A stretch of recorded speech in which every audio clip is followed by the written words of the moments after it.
Don't let me go deaf. Very important. A situation has arisen. Yes. What? The White Sox and the Pirates are in first place.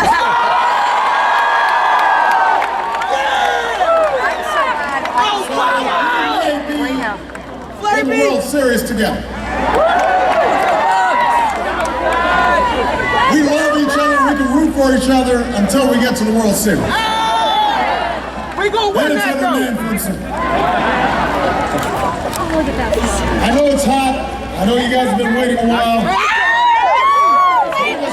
I want to first of all just say thank you to everybody for taking the time to be here.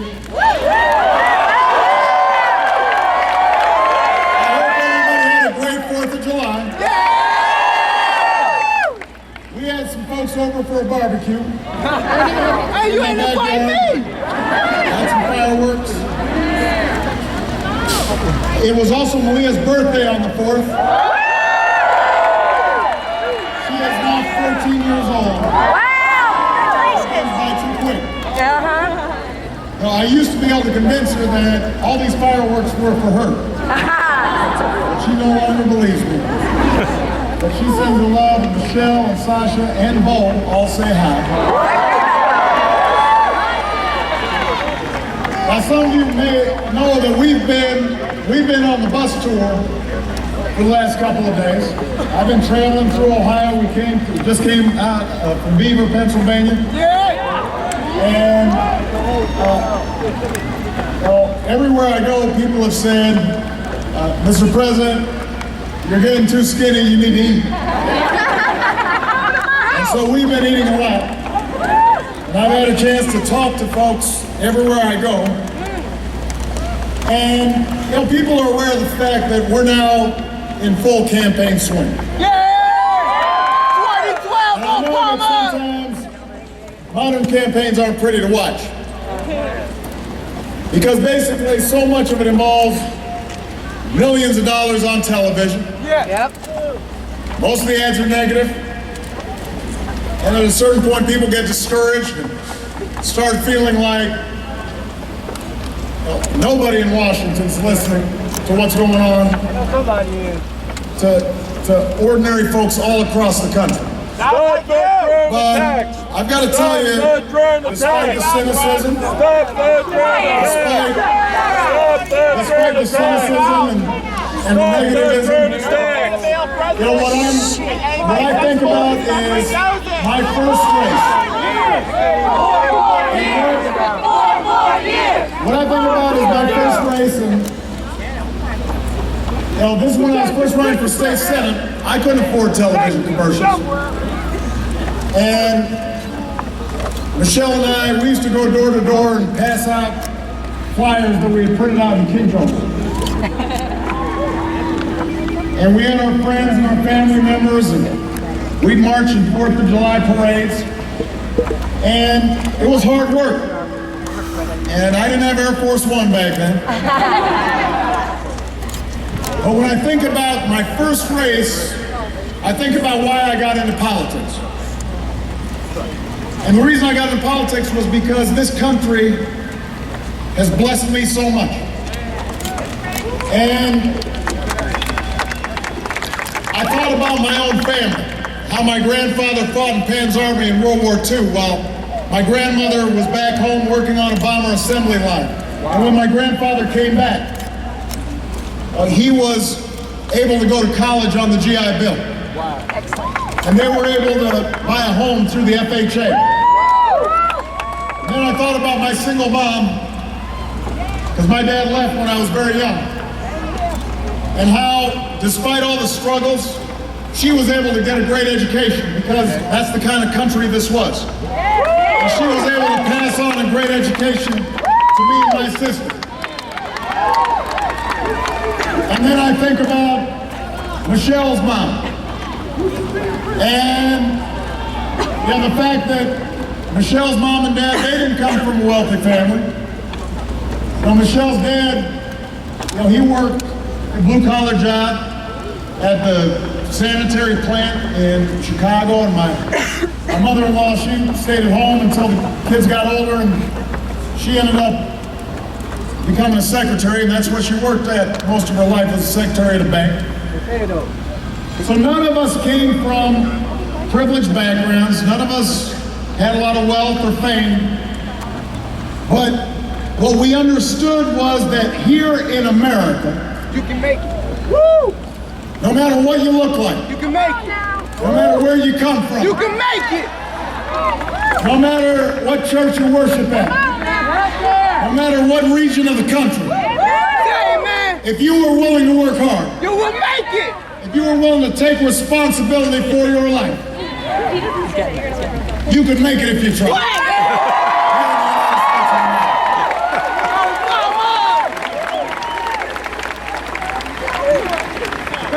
And that basic idea, that basic bargain that says here we all deserve a fair shot. Amen. And everybody should do their fair share, and everybody should play by the same set of rules. That basic bargain that says if you're willing to work hard and take responsibility in your own life, then you can find a job that pays a living wage. And you can save up and buy a home. You won't go bankrupt if you get sick. Maybe you can take a vacation with your family once in a while. Nothing fancy, but you can go out and go visit some of our national parks. So, I remember my favorite vacation when I was a kid. Traveling with my mom and my grandma and my sister. And we traveled the country on Greyhound buses, railroads. Once in a while we'd rent a car, not that often, and stay at Howard Johnson's. Didn't matter how big the pool was. If there was a pool, I'd jump in.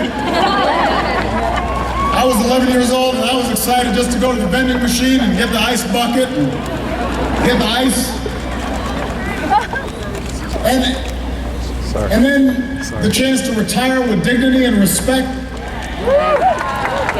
You know, that dream of a strong middle class. That's what America's always been about.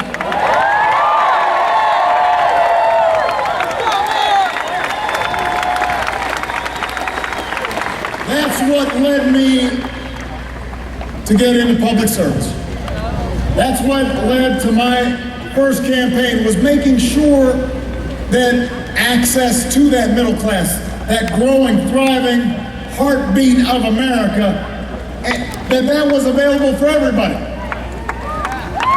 That it wasn't just available for me and Michelle, but it was available for every kid all across this country.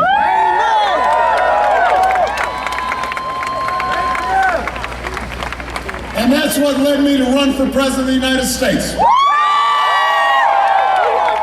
And that's what led me to ask you for a second term.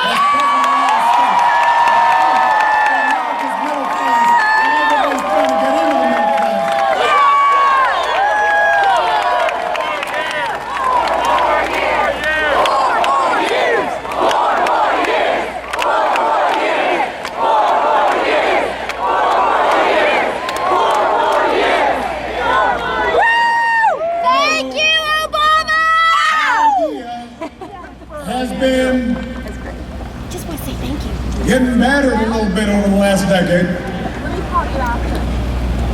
Part of the reason I ran in 2008, part of the reason so many of you came together to work on that campaign was we had seen a decade in which those middle class dreams were under assault. Folks were working harder but making less. Cost of everything from health care to college to groceries to gas kept on going up, but your salaries or your wages didn't. But we had put 2 wars on a credit card, taken a surplus and turned it into a deficit. And all of it culminated in the worst financial crisis that we've seen in our lifetimes.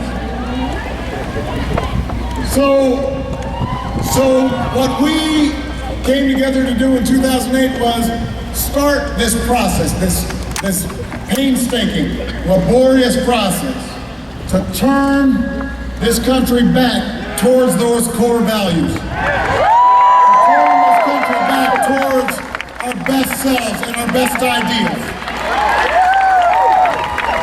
And we knew knew we wouldn't be able to do it overnight because these problems weren't created overnight. But we believed in this country. And we believed in the American people. We believe in you! We understood that this has never been a country of folks looking for handouts. But what they do want is a fighting chance. And so, for the last 3 years, when some folks said, let's let Detroit go bankrupt, we said, no, we're betting on the American worker. We're betting on the American industry. And now, GM is back at number one. Pressing forward back.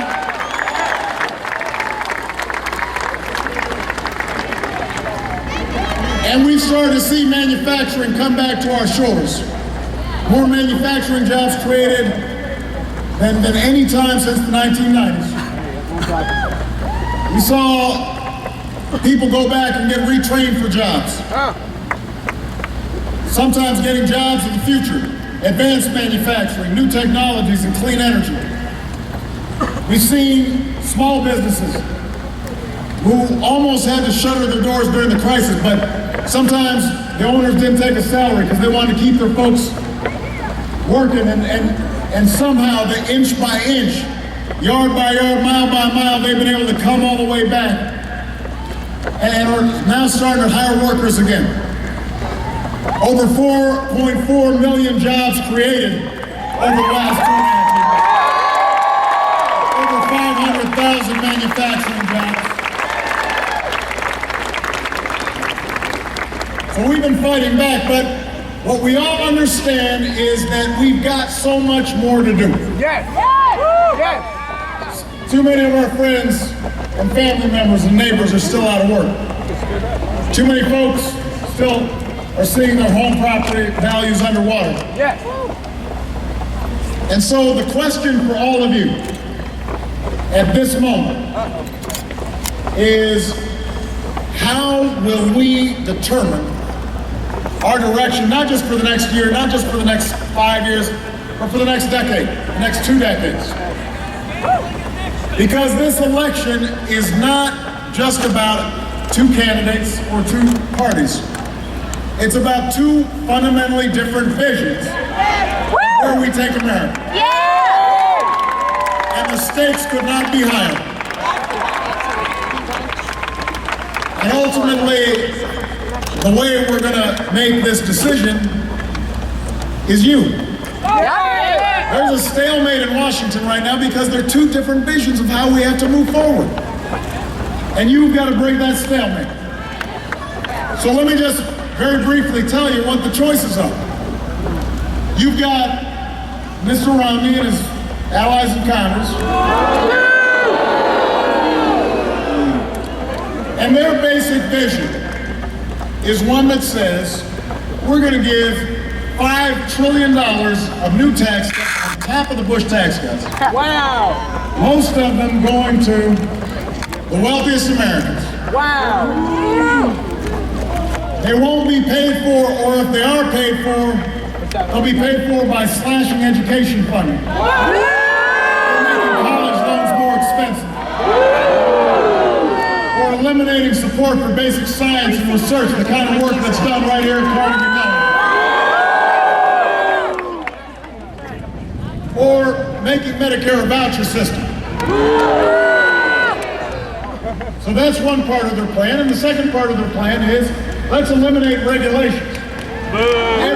Regulations that we just put in place to make sure that Wall Street doesn't act recklessly and we can prevent another taxpayer-funded bailout when the financial system goes out of whack. They're destroying our schools! Regulations that protect our air or our water. Regulations that protect consumers from being taken advantage of. And that's it. Restore public That's education! Don't take my word for it. Go on their website. The Republicans in Congress voted for this plan. And you know what? It is a theory. It's an idea of how you might grow an economy if we hadn't just tried it for 10 years before I took office.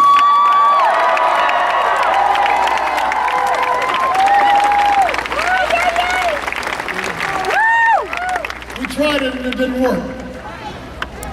So why would we want to go backwards to the same theory that didn't work before? No! They're banking on the notion that you don't remember what happened when they were in charge. Live it today. The last time they were in charge of the White House. And how surpluses became deficits. And how job growth was more sluggish than it's been in 50 years. And how we ultimately ended up with the worst financial crisis since the Great Depression. Well, Pittsburgh, I want you to know I've got a different theory. I've got a different idea. And let me be honest, it's not a silver bullet. It's not going to change things completely in the next day or the next week. But it moves us in a direction that is true to our traditions. By building not from the top down, but from the middle class out.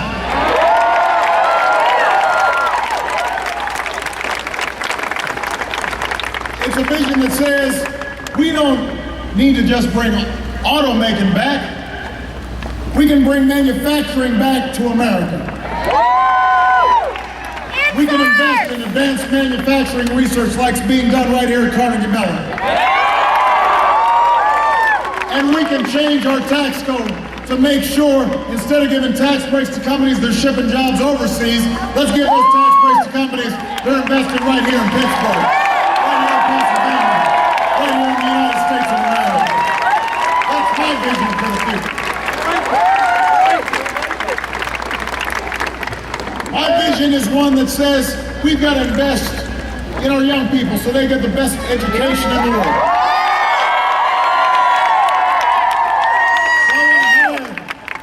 Teachers, especially in math and science. I want to keep on making college more affordable. We just prevented Congress from doubling student interest loan rates because of you. And we got to do more to bring tuition down.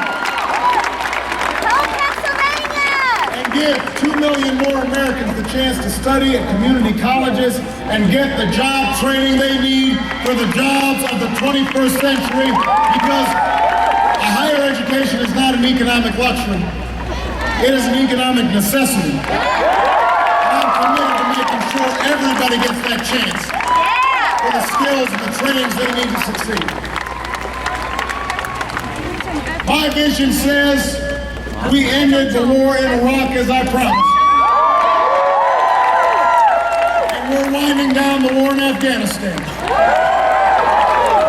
So let's take half of that money that we're saving in war and use it to pay down the deficit. Let's take the other half and do some nation building here at home. Let's put some Americans back to work, rebuilding our roads and our bridges, our schools. Let's build broadband lines, and wireless networks, and high-speed rail.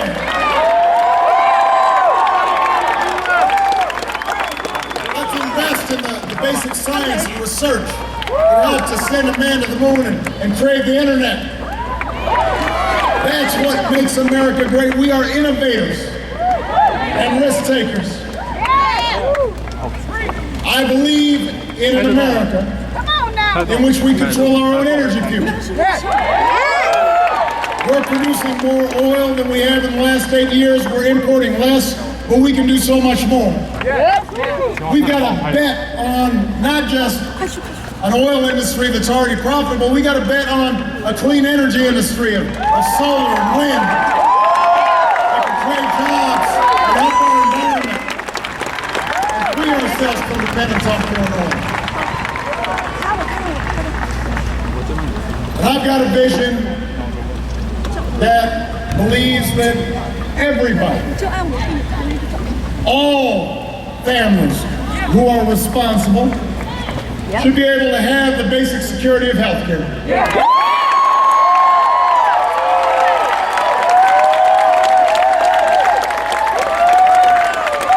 The Supreme Court has spoken. The law we passed is here to stay.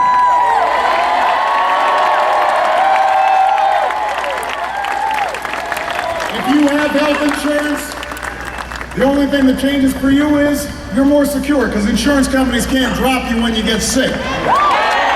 They don't have a lifetime limit where suddenly they're dumping the costs on you even though you've been paying your premiums. We've got millions of young people who are able to stay on their parents' plan right now because of that health care.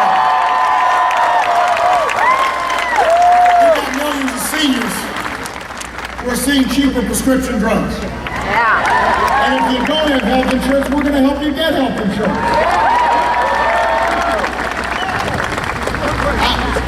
I believe it was the right thing to do. Because that's part of making sure a middle class is thriving in this country, that they don't have to fear that when somebody in their family gets sick, that somehow they're going to lose everything they've worked for all those years. I make no apologies for it. It was the right thing to do, and we're going to keep moving forward.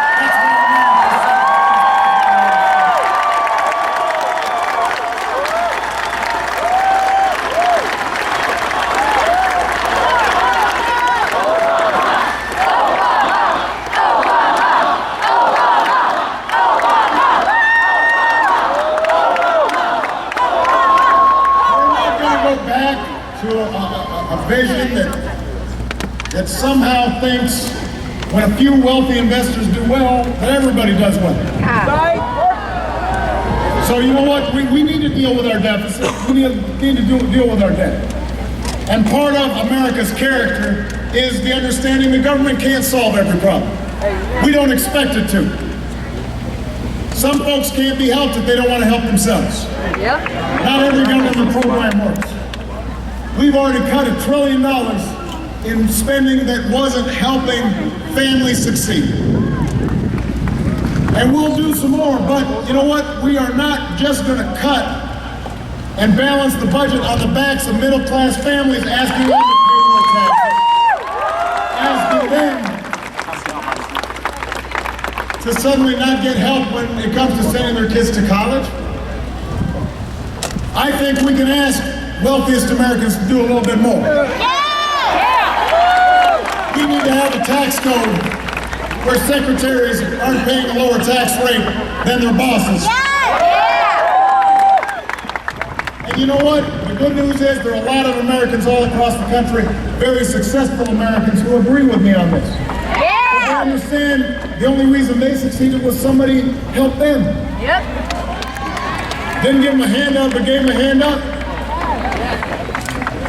This idea that we're all in it together, that we rise or fall as one people. You know, that theory of mine about how to grow the economy, we've tried that too. We tried it as recently as when Bill Clinton was president. And you know what? We created 23 million new jobs. We had a surplus at the end of it instead of a deficit. And we created a whole lot of wealth and a lot of millionaires along the way. Because that formula that says we're in it together means that everybody can do well. The reason we built the Hoover Dam and the Golden Gate Bridge, the reason we sent a man to the moon or invested in the research that results in the internet, the reason we built an interstate highway system, we did those things not for any individual to become rich. We did it so that all of us would have a platform for success because we understood there's some things we do better together. I continue to believe that. I think most Americans understand that.